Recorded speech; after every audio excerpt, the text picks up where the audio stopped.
तो स्वागत है आपका हमारे चैनल पर। आए हैं तो सब्सक्राइब करके जरूर जाना। तो मूवी की शुरुआत में बताया जाता है कि चेस्टर मिल शहर जो पहले बहुत आम था, पर वहाँ ऐसी घटनाएं घटने लगी कि वो पूरे शहर को नर्क में बदल दिया। लेकिन आखिर वहाँ ऐसी घटनाएं क्यों होने लगी, चलिए जानते हैं। तो मूवी की शुरुआत में बारबी नाम का एक लड़का दिखाया जाता है जो किसी की बॉडी दफना रहा था, और वो बारबी को देख के पता चल रहा था कि वो इस शहर का नहीं है।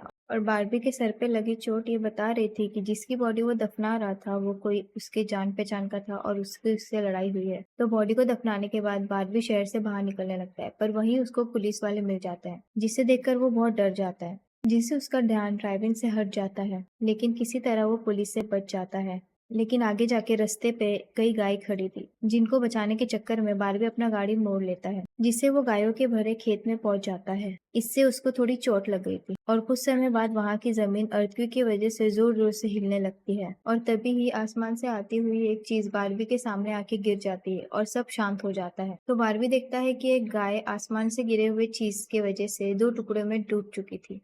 वो डरा हुआ उस चीज को छूने लगता है और उसे पता चलता है कि वो एक इनविजिबल वॉल है, और वो इतनी शार्प थी कि उसकी वजह से कई घर दो टुकड़ों में बट गए थे। और तभी आता है जॉय नाम का लड़का, और वो उससे पूछता है क्या तुम ठीक हो या नहीं, और इनविजिबल दीवार के पास जाने लगता है। वो देखकर वो बहुत शॉक हो जाता है। और दूसरी तरफ ऑफिसर्स को पता चलता है कि पूरे टाउन की इलेक्ट्रिक पावर बंद हो चुकी है, और यहाँ तक कि सैटेलाइट कनेक्शंस भी काम करना बंद कर चुकी है। और तभी आसमान से उड़ता हुआ एक प्लेन उस इनविजिबल वॉल से टकरा कर क्रैश हो जाता है, जिसे देखकर लोग बहुत ज्यादा डर जाते हैं। और तभी पता चलता है कि ये कोई इनविजिबल दीवार नहीं बल्कि एक राउंड शेप डो है जिसने आधे शहर को कवर कर लिया है। और वहीं दूसरी साइड पर हम एक रेडियो स्टेशन पर फिड और डोली को देखते हैं जो सिग्नल लाने की कोशिश कर रहे थे। वो दोनों थोड़ा कंफ्यूज थे कि अचानक से सिग्नल क्यों चला गया, और डोडी को लगता है कि ये सही समय है अपने रेडियो के बिजनेस को बढ़ाने का। फिर ये दोनों सिग्नल को ठीक करने में लग जाते हैं। वहीं दूसरी तरफ से एक ट्रक आ रहा था जिसे बारबी देखकर उसे रुकवाने लगता है,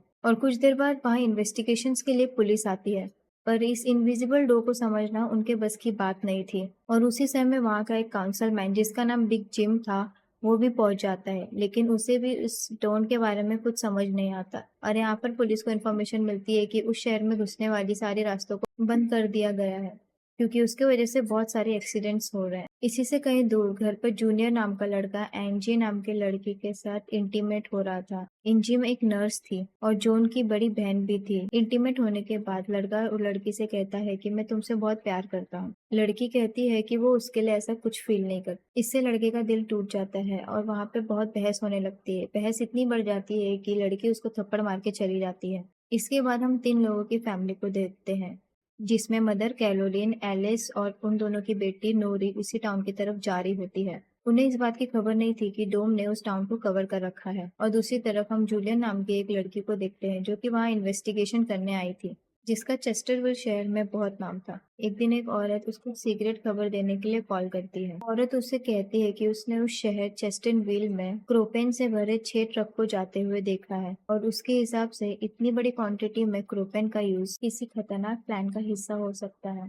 जूलिया उस औरत को इस बारे में इन्वेस्टिगेशन करने का वादा करती है, पर वो अपने काम में ज्यादा बिजी होने के कारण उस पर ध्यान नहीं दे पाती है। वहीं विग जिम रेडियो स्टेशन जाकर इमरजेंसी का अनाउंसमेंट करता है। कैरोलिन जो एरिस और नॉरी के साथ शहर में जा रही थी ये अनाउंसमेंट सुन लेती है, पर उन्हें लगता है कि ये किसी तरह का एडवर्टाइजमेंट है, इसीलिए वो इस अनाउंसमेंट पर ध्यान नहीं देती, और इनकी कार डोम से टकराते टकराते बचती है क्योंकि उससे पहले दूसरी तरफ से आता हुआ एक ट्रक डोम से टकरा कर क्रैश हो जाता है, जिसे देखकर वो तुरंत अपने कार का ब्रेक लगा देती है।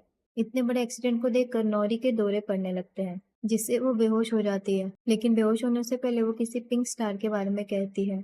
अब यहाँ से नौरी को जल्दी से हॉस्पिटल में लेके जाया जाता है जो कि टाउन में हुए घटनाओं के लोगों से भरा हुआ था। वहीं जूलिया और बारबी घायल हुए लोगों को हॉस्पिटल ला रहे थे। इसी हॉस्पिटल में जूलिया का हस्बैंड भी डॉक्टर था। वो उससे मिलने जाती है, लेकिन उस वक्त उसका हस्बैंड हॉस्पिटल में नहीं होता। हॉस्पिटल में पता चलता है कि उसका हस्बैंड संडे को कभी काम नहीं करता था, और वो जूलिया को हमेशा झूठ बोलता जाता था। और हॉस्पिटल के बाहर हम बारबी और एंजी को मिलते हुए देखते हैं। दोनों को साथ देखकर जूलियट के अंदर एक अलग सी जलन दिखाई देती है, और दूसरी तरफ टाउन के बॉर्डर को सैनिकों के द्वारा सील कर दिया जाता है। बहुत सारे साइंटिस्टों को भी इस अजीब से गरीब चीज का पता नहीं चलता। और कुछ घंटे बाद बिग जिम प्रोपेन के बारे में बात करने के लिए शेरिफ से मिलता है, यहाँ पर उनकी बातों से हमें पता चलता है कि उनको उस स्टॉल के बारे में पहले से पता था, पर वो लोग इसके बारे में खुलकर बात नहीं करते। और वहीं दूसरी तरफ बार्बी को इस शहर में एक दिन के लिए रुकना था और उसके पास ठहरने के लिए कोई जगह नहीं थी, इसलिए वो अपनी कार में ही रात बिताने का फैसला करता है। तभी जूनियर उसके पास आता है और उसे एंजी से दूर रहने के लिए कहता है। धीरे धीरे उसकी बात धमकी में बदल जाती है। बॉबी हैरान होता है कि उसकी गलती क्या है। इसी बीच वहाँ जूलियट आ जाती है, जिससे वो झगड़ना बंद कर देते हैं। सीन चेंज होता है और हम देखते हैं कि टाउन के ऐसा हालत होने के बाद भी एक जगह कुछ टीनेजर्स पार्टी कर रहे थे, जिसमें जॉय भी था। जॉय एक लड़के से वहाँ के हालात के बारे में बात करता है, लेकिन अचानक जॉय को दोहरा पड़ने लगता है और वो पिंक स्टार के बारे में बोलने लगता है, जैसे कि पहले नॉरी ने बोला था। वही जॉय की बहन एंजी घर में अकेले होती है। अचानक उसके घर में जूनियर घुसकर उसको किडनैप करके अपने फादर के टूटे फूटे शेल्टर में ले जाता है। यहाँ पर वो उसे बताता है कि मुझे पता है शहर को कवर किए इस डोम के बारे में। यहाँ पर एंजी को उससे ये भी पता चलता है कि बिग जिम ही जूनियर का फादर है। जूनियर एंजी को ये भी बताता है कि उसके फादर अपनी फैमिली की सुरक्षा को लेकर हमेशा चिंतित रहते थे, इसलिए उन्होंने फैमिली के लिए ये शेल्टर बनाया था। वहीं दूसरी साइड जूलिया बॉबी को अपने घर में ठहरने के लिए लाती है। तभी अचानक बॉबी की नजर उसके हस्बैंड की फोटो पर पड़ती है और उसे रियलाइज होता है कि ये वही आदमी है जिसे उसने सुबह मारा था। दूसरी तरफ लिंडा और शेरिफ सभी व्हीकल्स पर नजर रख रहे थे ताकि कोई भी गलती से इस डोम से न टकरा जाए। तभी अचानक शेरिफ को अटैक आ जाता है और वो वहीं पर मर जाता है। अब यहाँ से हमें सुबह की घटना फ्लैशबैक में दिखाई जाती है, जहाँ बॉबी टाउन में जूलिया के हस्बैंड जो डॉक्टर थे उनसे मिलने आया था। वो उनसे कुछ पेमेंट की बात करता है, पर डॉक्टर उसे पेमेंट देने से इनकार कर देता है, जिस वजह से उन दोनों में झगड़ा हो जाता है और एक्सीडेंटली बॉबी उसे गोली मार देता है। बॉबी जानता था कि भले ही उसने उसे गलती से मारा है, पर उसे इसकी सजा मिलेगी और इससे बचने के लिए उसने उसकी बॉडी को जंगल में दफना दिया। वहीं प्रेजेंट में सुबह उठकर बार्बी देखता है कि उसके गले की चेन गायब है, तो वो जूलिया से इसके बारे में पूछता है। जूलिया उससे कहती है कि वो उसकी चेन को ढूंढकर उसे दे देगी, पर तभी बॉबी को याद आता है कि वो चेन उस केबिन में ही गिर गया था जहाँ उसने उसके पति को मारा था। उधर जॉय अपने फ्रेंड बेन के साथ था, जिसने पिछली रात सीजर के वक्त उसकी मदद की थी। बेन जॉय से पिंक स्टार के बारे में पूछता है, जो उसने रात को दौरा पड़ते वक्त कहा था, लेकिन जॉय को उसके बारे में कुछ भी याद नहीं आ रहा था। वहीं रेडियो स्टेशन में डोडी एक स्पेशल डिवाइस की मदद से डोम के बाहर वाले लोगों से कांटेक्ट करने में सक्सेसफुल हो जाती है। वो सोल्जर्स को आपस में बात करते हुए सुन सकती थी, पर वो उनसे कुछ नहीं कहती। वहाँ सोल्जर्स भी कंफ्यूज थे कि आखिर ये इनविजिबल वॉल क्या है। दूसरी तरफ बिग जिम रेस्टोरेंट में बैठा ब्रेकफास्ट कर रहा होता है कि लिंडा वहाँ आकर उसे शेरिफ के मरने की खबर सुनाती है, जिससे वो लोग तुरंत बंकर में डेड बॉडीज को दफनाने वाले के पास जाते हैं, जिसका नाम लेस्टर था। उधर एंजी शेल्टर में किसी को मदद के लिए बुलाने की पूरी कोशिश करती है, पर वो कामयाब नहीं होती। तभी जॉय वहाँ आता है और उसे चेन के जरिए बेड से बांध देता है। वहीं बिग जिम लेस्टर को अपने साथ लेकर आता है, जो कि शेरिफ का ही दोस्त था। शेरिफ की मौत से वो बहुत दुखी और परेशान हो जाता है। जब लिंडा उनके आसपास नहीं होती, तब वो और बिग जिम पिछले महीने होने वाले प्रोपेन के इंपोर्ट के बारे में बात करते हैं कि प्रोपेन के इंपोर्ट में उन तीनों का ही हाथ था और उन्होंने टाउन वालों से ये बात छुपाई थी। शेरिफ की मौत से ये कंफर्म हो गया था कि वो उनके इन्वॉल्वमेंट के बारे में किसी को कुछ नहीं बता पाएगा, जो कि उनके लिए अच्छी खबर भी थी। उसी दिन बाद में लिंडा पुलिस स्टेशन आती है तो देखती है कि बिग जिम शेरिफ के ऑफिस में कुछ ढूंढ रहा है। लिंडा की पूछने पर जिम उसे कहता है कि वो वहाँ शेरिफ की वसीयत के पेपर्स ढूंढ रहा है, लेकिन असल में वो वहाँ प्रोपेन के इंपोर्ट से जुड़े पेपर्स को ढूंढने आया था, जो उसे और लेस्टर को परेशानी में डाल सकते थे। वो तुरंत बाहर आकर शेरिफ को बताता है कि मुझे लगता है वो पेपर शेरिफ के घर में होंगे, जिन्हें लाने के लिए वो लेस्टर को तुरंत उसके घर भेजता है। इसी बीच जूलिया जल्दी से रेडियो स्टेशन पर डोडी के पास जाती है, जहाँ वो देखती है कि वो लोग डिवाइस के जरिए डोम के बाहर खड़े सैनिकों की बातचीत सुन सकते हैं। उनकी बात सुनने पर जूलिया को पता चलता है कि वो लोग जमीन खोदकर डोम को बाहर निकालने की कोशिश कर रहे हैं, पर वो इस काम में कामयाब नहीं हो पा रहे हैं। इसके बाद जूलिया रेडियो के जरिए पूरे टाउन में डोम वाली खबर को फैला देती है, जिससे लोगों में डर पैदा हो जाता है और लोग घबरा जाते हैं। वहीं जॉय और बेन बॉर्डर के पास साइंटिस्ट को अपना काम करते हुए देखते हैं। साइंटिस्ट ये देखते हैं कि डोम के ऊपर पानी का क्या असर होता है, पर उन्हें ज्यादा कुछ समझ नहीं आ रहा था, जिससे वो किसी नतीजे पर नहीं पहुंच पाते। वहीं जॉय देखता है कि ये डोम एक छलनी की तरह है। वो बेन से बताता है कि इस डोम में से बिल्कुल मामूली सा पानी आर पार जा सकता है। दूसरी ओर बार्बी अपनी चेन ढूंढने जूलिया के हस्बैंड डॉक्टर के केबिन में जाता है। वहाँ उसे उसका चेन मिल जाता है, पर तभी जूनियर वहाँ आकर उसे देख लेता है। जूनियर उससे पूछता है कि क्या तुम एंजी के साथ सोए थे। यहाँ पर बार्बी को लगता है कि शायद उसने उसे चेन ढूंढते हुए देख लिया है और इसीलिए वो जूनियर को ऐसे ही वहाँ से जाने नहीं दे सकता था, इसलिए वो जूनियर को बहुत बुरी तरह से पीटने लगता है। वहीं हम देखते हैं कि लेस्टर शेरिफ के घर पहुंचकर प्रोपेन इंपोर्ट के पेपर्स को ढूंढने लगता है। कुछ टाइम बाद उसे वो पेपर्स ड्रॉवर में मिल जाते हैं, तभी वो उन्हें जला देता है। जब वो वहाँ से जाने लगता है तो उसका पैर लगने से पेपर्स की आग घर के पर्दों पर लग जाती है, जिससे आग की लपटें पूरे घर में फैल जाती हैं और पूरा घर जलने लगता है, जिसे देखकर जल्दी ही बहुत सारे लोग जमा हो जाते हैं और आग बुझाने की कोशिश करते हैं, पर फायर ट्रक के बिना आग बुझाना नामुमकिन था। अगर वो लोग घर को चलने देते तो डोम के अंदर का टेम्परेचर बहुत बढ़ जाता, जिससे लोगों की जानें भी जा सकती थी, इसलिए सब मिलकर आग बुझाने में लग जाते हैं। बाबी लोगों को आग बुझाने में लीड करता है। तभी लिंडा को घर के अंदर से लेस्टर की चीखने की आवाजें सुनाई देती है। वो अंदर जाकर उसे घसीटकर बाहर निकाल लाती है और इलाज के लिए डॉक्टर के पास भेज देती है। यहाँ पर लोगों को आग बुझाने में 1 घंटे के बाद भी कामयाबी नहीं मिलती, उल्टा आग और भड़क जाती है। आखिर में जिम लोडर लेकर आता है और घर को गिरा देता है। तब कहीं जाकर आग शांत होती है। इसके बाद सारे थके हुए लोग इकट्ठा होते हैं। उनमें से पॉल नाम का एक पुलिस वाला फ्रस्ट्रेट होकर कहता है कि हम सभी लोग इस डोम से कभी भी बाहर नहीं निकल पाएंगे, क्योंकि ये डोम आग से जो धुआं निकला है उसे बाहर नहीं निकलने दे रहा। वो कहता है कि हम सभी इस डोम के अंदर ही मरने वाले हैं। इतना कहता हुआ वो हवा में गोली चला देता है, जो कि डोम से टकराकर एक दूसरे पुलिस वाले को लग जाती है और वो तुरंत मर जाता है। यहाँ पर पॉल को अरेस्ट कर लिया जाता है। अंधेरा होने पर जॉय और उसके दोस्त स्केटिंग के लिए जाते हैं। तभी वहाँ पर नोरी जॉय के पास आकर उसे कहती है कि उसे अपना फोन चार्ज करना है। जॉय उसे अपने घर ले जाता है, क्योंकि उसके घर में जनरेटर था, जो कि उस टाउन के गिने चुने घरों में ही था। उधर लिंडा पॉल को जेल लेकर आती है। वहाँ कुछ लोग पुलिस स्टेशन के बाहर प्रोटेस्ट कर रहे थे। असल में वो लोग पुलिस के घटिया सिस्टम का विरोध कर रहे थे। जिम उन सबको ये कहकर शांत करता है कि जरूरत पड़ने पर उन सबकी मदद की जाएगी। लॉकअप में बंद होने के बाद पॉल को हार्ट अटैक आ जाता है, जिससे लिंडा उसकी मदद के लिए दौड़कर अंदर जाती है, लेकिन तभी उसे पता चलता है कि पॉल सिर्फ अटैक आने की एक्टिंग कर रहा था।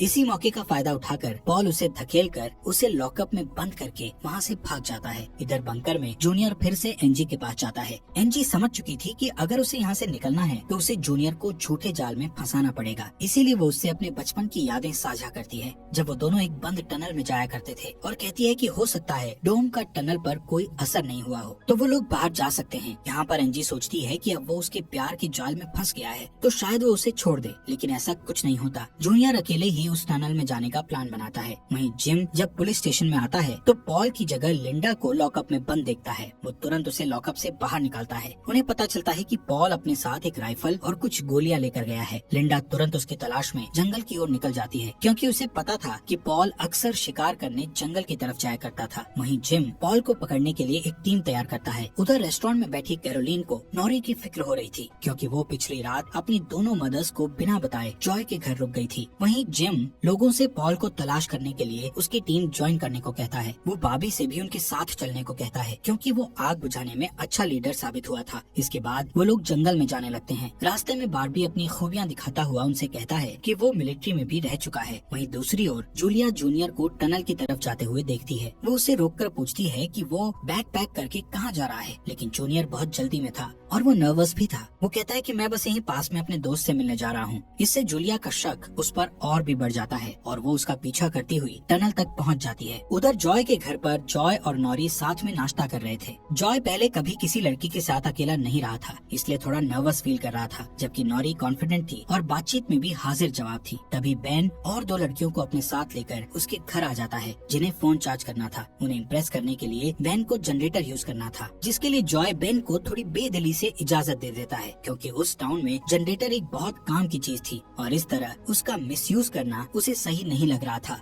उधर जंगल में हम देखते हैं कि सर्च टीम पॉल को ढूंढ लेती है, पर उसी टाइम पॉल एक लड़की की टांग में गोली मार देता है। दूसरा लड़का भी उसे संभालने के लिए वहीं रुक जाता है, जबकि जिम और बारबी पॉल के पीछे भागते हैं। दूसरी तरफ जूनियर टनल के आखिरी सिरे पर पहुंच जाता है, जहां पहुंचकर उसे पता चलता है कि डोम ने टनल को भी कवर किया हुआ है। वो दीवार के बिल्कुल करीब पहुंच जाते हैं, जिससे उसकी टॉर्च जलने लगती है। तभी जूलिया वहां आकर उसे वार्न करती है। जूलिया को देखकर जूनियर को बहुत गुस्सा आता है, क्योंकि वो उसका पीछा कर रही थी। इस बात से जूनियर पागलों की तरह उस इनविजिबल वॉल को मुक्के मारने लगता है, जिससे जूलिया उसे रोकती है। फिर दोनों बैठकर बात करने लगते हैं। जूलिया उसे बताती है कि अपने पास्ट में की गई एक गलती की वजह से वो जर्नलिस्ट की इस बेकार सी जॉब में फंस गई है। उधर जॉय का घर लोगों से भर जाता है, जो अपनी अपनी जरूरत के लिए उसके जनरेटर को यूज करने के लिए आए थे। एक बदमाश लड़का लोगों से जनरेटर यूज करने के बदले में पैसे वसूलने की कोशिश करता है, जो कि उसका था ही नहीं, लेकिन उसके खिलाफ बोलने की किसी में हिम्मत नहीं थी। ये देखकर नॉरी सब कुछ हैंडल करने के लिए आगे बढ़ती लगती है, पर मामला और भी ज्यादा गर्म हो जाता है। लेकिन इससे पहले कि कुछ गलत होता तभी लाइट ही चली जाती है। नॉरी इस बात से बहुत खुश होती है कि जॉय ने उस बहस में उसका साथ दिया। वहीं जंगल में बॉबी और जिम पॉल तक पहुंच जाते हैं, पर पॉल ने अपनी राइफल निकाल रखी थी जिससे वो जिम को मारने ही वाला था कि तभी पीछे से लिंडा आकर उसे शूट कर देती है। दूसरी साइड कैरोलीन जॉय के घर जाकर अपनी बेटी नोरी से मिलती है। वो नोरी से कहती है कि उसे थोड़ा जिम्मेदार बनना चाहिए। उसकी डांट सुनकर जॉय और नोरी एक दूसरे का हाथ पकड़ लेते हैं, जिससे एक स्ट्रेंज स्पार्क पैदा होता है और उसी वक्त दोनों को दौरे पड़ने लगते हैं। वो दोनों एक साथ किसी पिंक स्टार के बारे में बात कर रहे थे। उधर जूनियर शेल्टर में एनजी के पास जाता है, लेकिन इस बार उसके हाथ में फर्स्ट एड किट थी। एनजी उसके जख्मों पर मरहम पट्टी करती है और चुपके से सीजर अपने पास रख लेती है। वहीं हम देखते हैं कि जूलिया और बार्बी दिन भर की थकान के बाद वापस घर लौटते हैं, लेकिन जूलिया जूनियर की बातें सुनने के बाद से ही बार्बी पर शक करने लगी थी और जब बार्बी नहाने जाता है तो जूलिया उसका सामान चेक करने लगती है।